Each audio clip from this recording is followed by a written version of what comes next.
മുഖ്യമന്ത്രി നേരത്തെ ഏറ്റവും ഒരു പരിപാടിയിൽ പങ്കെടുത്തു, അദ്ദേഹം ഭക്ഷണം കഴിക്കുന്നതാണോ ഫോട്ടോയാക്കി ഇവിടെ പ്രചരിപ്പിക്കേണ്ടത്? അതാണോ യഥാർത്ഥത്തിലുള്ള രാഷ്ട്രീയം? രാത്രി ക്യാമ്പ് തുറന്ന പല സ്ഥലങ്ങളിലും പ്രൊക്യൂർമെന്റുകൾ ഫലപ്രദമായി നടത്താൻ പറ്റില്ല. അതിന്റെ കാരണം ഇന്നലെ രാത്രി വളരെ നേരത്തെ തന്നെ ആറന്മുളയിലെയും പരിസര പ്രദേശത്തെയും കട മുഴുവൻ അടച്ചിരുന്നു.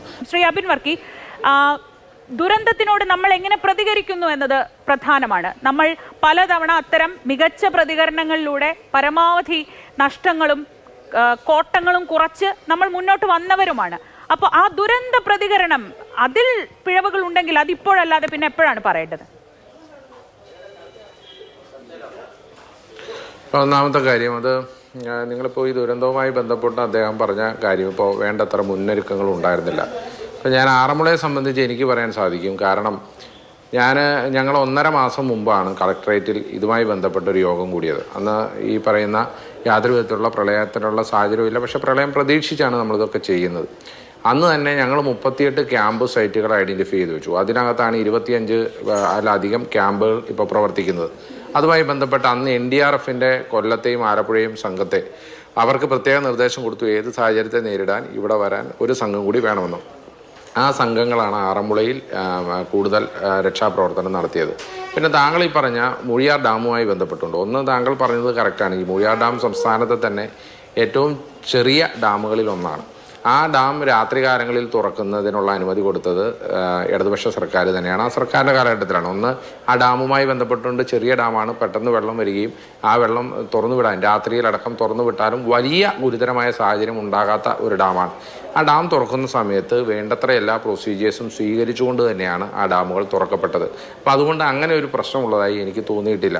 ഇനി രണ്ടാമത്തെ കാര്യം, അദ്ദേഹം എൻ്റെ അടുത്ത് ഒരു രാഷ്ട്രീയമായി പറഞ്ഞു. ഞാൻ ശ്രീ AP അനിൽകുമാറിൻ്റെ അടുത്ത് റവന്യൂ വകുപ്പുമായി ബന്ധപ്പെട്ട ചില കാര്യങ്ങൾ പറഞ്ഞിരുന്നു. ഞാൻ പറഞ്ഞിരുന്നു അതെൻ്റെ ഉത്തരവാദിത്തമാണ്, ഒരു ജനപ്രതിനിധി എന്നുള്ള നിലയിൽ എൻ്റെ ഉത്തരവാദിത്തമാണ്. ഞാൻ പല മേഖലയിലും ഇപ്പോൾ നമുക്കറിയാം, നമ്മൾ ഒരു ആളുകളെ, ഇപ്പോൾ ഒരു പ്രളയം എന്ന് പറഞ്ഞാൽ ഒരു ബുദ്ധിമുട്ടാണ്. ആ ബുദ്ധിമുട്ട് അനുഭവിക്കുന്ന ആളുകൾക്ക് പരമാവധി സൗകര്യം ഒരുക്കാനാണ് നമ്മൾ നോക്കുന്നത്. ഇപ്പോൾ 100 പേരുണ്ടെങ്കിൽ 100 പേർക്കും നമ്മൾ പരമാവധി സൗകര്യം ഒരുക്കാനാണ് നോക്കുന്നത്. പക്ഷേ പ്രളയമാണ്, 1-2 ആളുകൾക്കൊക്കെ ചെറിയ അസൗകര്യങ്ങൾ ഉണ്ടാകാം, അത് സ്വാഭാവികമാണ്. നമ്മൾ ആരെങ്കിലും ബുദ്ധിമുട്ടിപ്പിക്കാൻ വേണ്ടി എന്തെങ്കിലും ചെയ്യുമോ? നമ്മളെല്ലാവർക്കും എല്ലാം കിട്ടാൻ വേണ്ടിയല്ലേ ചെയ്യുന്നത്. ഇപ്പോൾ ഈ പ്രളയ സമയത്ത് ആ ദുരിതം അനുഭവിക്കുന്നവർക്ക് ഏറ്റവും മാക്സിമം ആയിട്ടുള്ള എന്ത് സജ്ജീകരണമാണോ ഒരുക്കേണ്ടത് അതാണ് നമ്മൾ ചെയ്യാൻ ശ്രമിക്കുന്നത്. ഇപ്പോൾ ഇന്നലെ രാത്രി ക്യാമ്പ് തുറന്ന പല സ്ഥലങ്ങളിലും പ്രൊക്യൂർമെന്റുകൾ ഫലപ്രദമായി നടത്താൻ പറ്റില്ല. അതിന്റെ കാരണം ഇന്നലെ രാത്രി വളരെ നേരത്തെ തന്നെ ആറന്മുളയിലെയും പരിസര പ്രദേശത്തെയും കട മുഴുവൻ അടച്ചിരുന്നു. അതുകൊണ്ട് തന്നെ പ്രൊക്യൂർമെന്റുകൾ നടത്താൻ പറ്റിയില്ല. പക്ഷെ അത് ഇന്നലെ രാത്രിയും ഇന്ന് രാവിലെയുമായി ആ പ്രൊക്യൂർമെന്റുകൾ പൂർത്തീകരിച്ചു. ഞാനത് ശ്രീ AP അനിൽകുമാറിനെ വിളിച്ചു പറഞ്ഞു, ഇങ്ങനെ ഒരു പ്രശ്നമുണ്ട്, അത് പരിഹരിക്കാൻ അടിയന്തര നിർദ്ദേശം കൊടുക്കാൻ പറഞ്ഞു. അദ്ദേഹം അടിയന്തര നിർദ്ദേശം കൊടുത്തു. കളക്ടറേറ്റിൽ നിന്ന് അത് മറ്റ് ജില്ലകളിൽ നിന്നടക്കം പ്രൊക്യൂർമെന്റുകൾ ഉണ്ടായി. അങ്ങനെ അത് രാവിലെകൾ പരിശോധിച്ചു.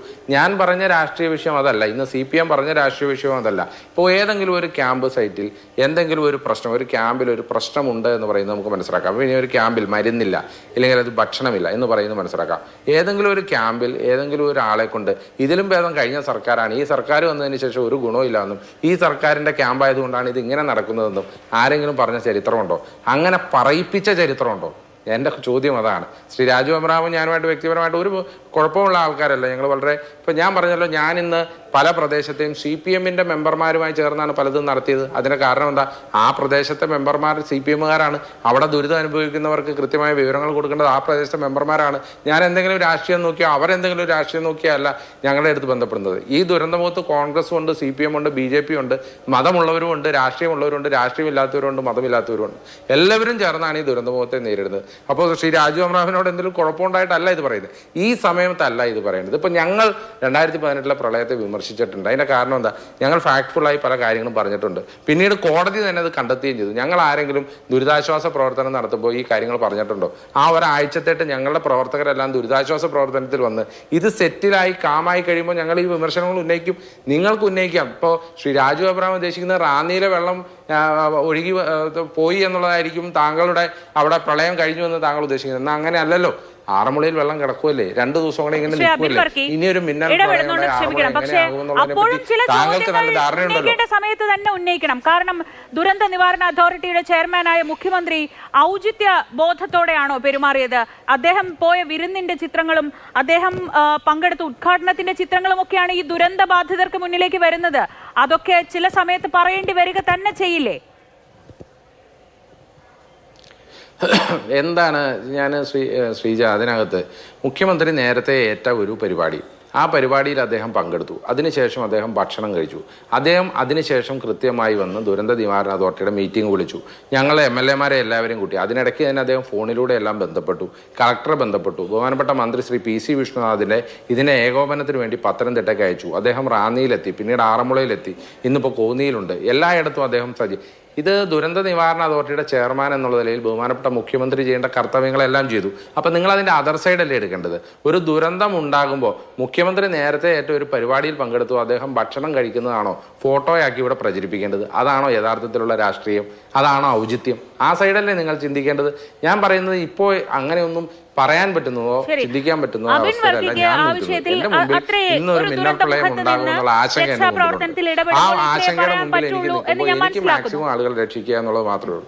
ശരി, പക്ഷേ ഇതിന്റെ രാഷ്ട്രീയം എനിക്ക് കുറച്ചുകൂടി വ്യക്തമായി ഞാൻ പറഞ്ഞില്ല, എനിക്ക് ഇന്ന് എന്റെ മുമ്പിൽ ആളുകൾ മാത്രമേ ഉള്ളൂ. അവരെ രക്ഷപ്പെടുത്തി അവളെ ക്യാമ്പിൽ എത്തുക എന്നുള്ളത് മാത്രമേ ഉള്ളൂ. ബാക്കിയൊക്കെ പിന്നീട് നന്നായി രാഷ്ട്രീയം സംസാരിക്കുന്നവരാണല്ലോ നമ്മള്. ഞാനും ശ്രീ രാജു അബ്രഹാമും ഒക്കെ നന്നായി, താങ്കളും ഒക്കെ നന്നായി രാഷ്ട്രീയ ചർച്ചകൾ നടത്തുന്ന ആളുകളാണ്. നമുക്ക് എത്രമേൽ രാഷ്ട്രീയം നടത്താം. ഇതിനൊക്കെ കൃത്യമായി, അല്ലെങ്കിൽ ആദ്യം പറഞ്ഞ വിഷയത്തിൽ ഇങ്ങനെ ആയിരുന്നില്ലല്ലോ ഞങ്ങളാരും മറുപടി പറഞ്ഞ് ശീലിച്ചിരുന്നത്. എത്രയോ അഗ്രസീവായി മറുപടി പറഞ്ഞുകൊണ്ടിരുന്ന ആളുകളാണ് നമ്മൾ. അതുകൊണ്ടാണ് ഞാൻ ഫ്രീ ആക്കാമെന്ന് പറഞ്ഞ വാക്കാണ്. അതുകൊണ്ട് അഭിനെ ഫ്രീ ആക്കുന്നു.